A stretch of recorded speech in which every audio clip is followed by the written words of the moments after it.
$100 million to promote Jesus?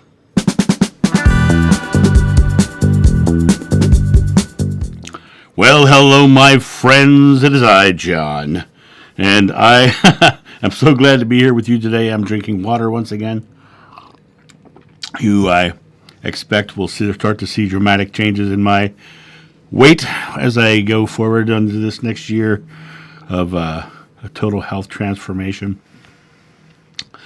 I was just reading the news today, and there was a big article in there about how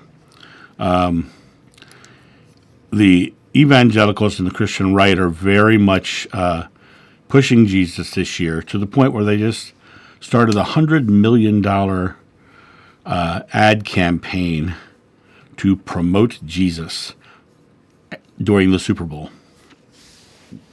And it's an interesting concept, that you need to spend all this money to promote Jesus.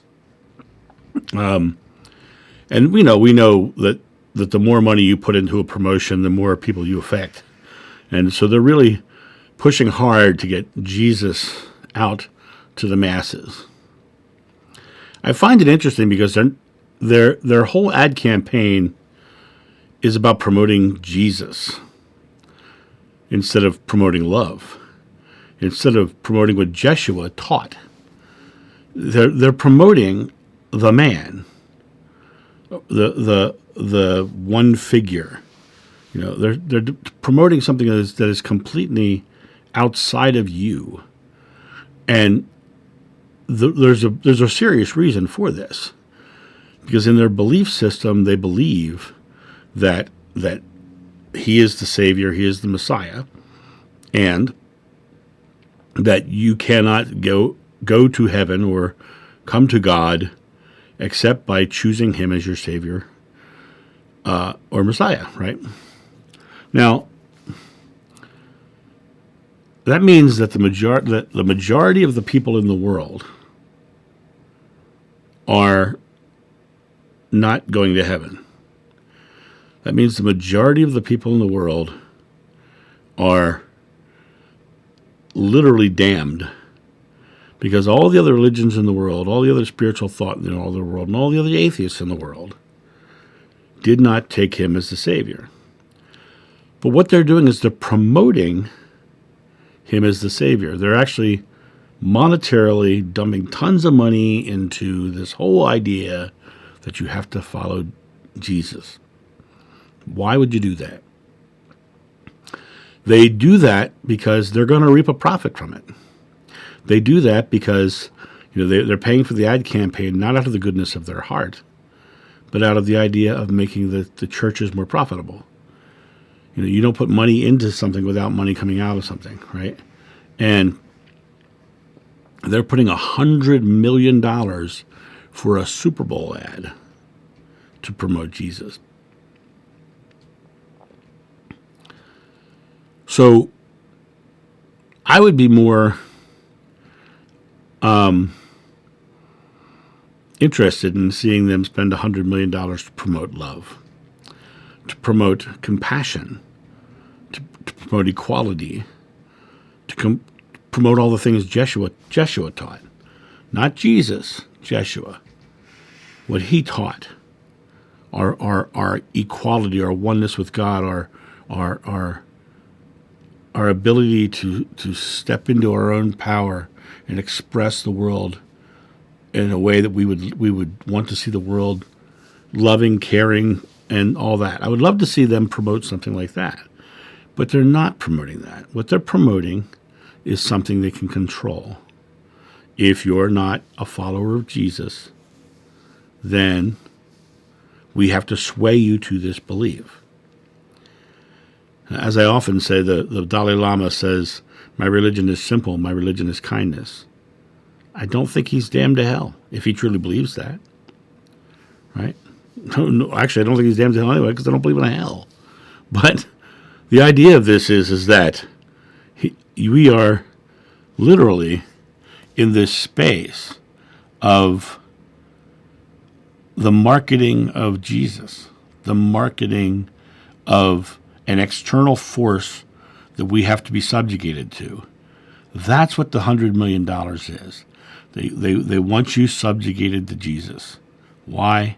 Because the subjugation to Jesus is profitable. I mean, that's really why it is. Now, don't get me wrong. I know many wonderful people in Christian faiths that are beautiful and loving and caring. But the marketing of it, to me, is an interesting thing, because what they're doing is they're recruiting, right? I've never heard a Buddhist try to recruit me. I've never heard a Hindu try to recruit me, or even a Muslim try to recruit me. All of those faiths are ones where you choose to live that life.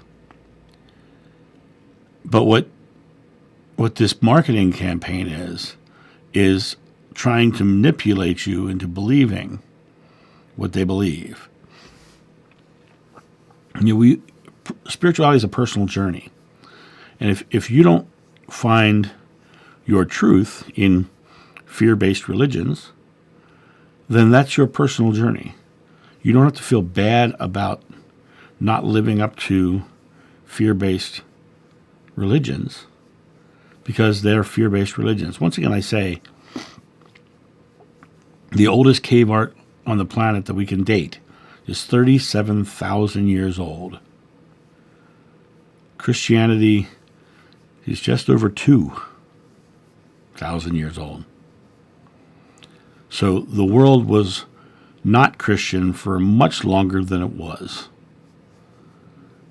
So the question is was he, before that, was that just hell on earth and godless times? Or do you think that people were attracted to loving, caring things?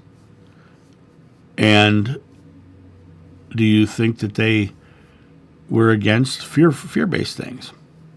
Well, that would be our primal response. We wouldn't want to be in fearful situations, so we strive to make things as loving and caring as possible. It's just nature. It's just our natural state. Where we kind of lost our way is when we took that power and labeled it as, I need a savior to save me from my doomed fate. I need a savior to take me to this next level. Once we started subjugating ourselves by creating beliefs around things, then we started losing our own connection to source. But Joshua said, the Father and I are one, but he also said, ye are gods. He was saying that you are already one with God. You are already there with God, and there's no need for you to have this external force or this external savior to save you from anything, because you get to choose what you create. You get to choose what you experience. You get to choose. Most people don't choose. Most people decide that their life is this way because of their past. And so they don't choose to create something different.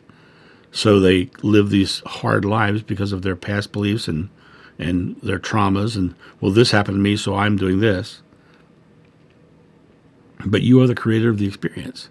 And you don't need Jeshua. And you don't need people trying to force you to lose your individuality within the oneness of God. Because it's you and God co-creating.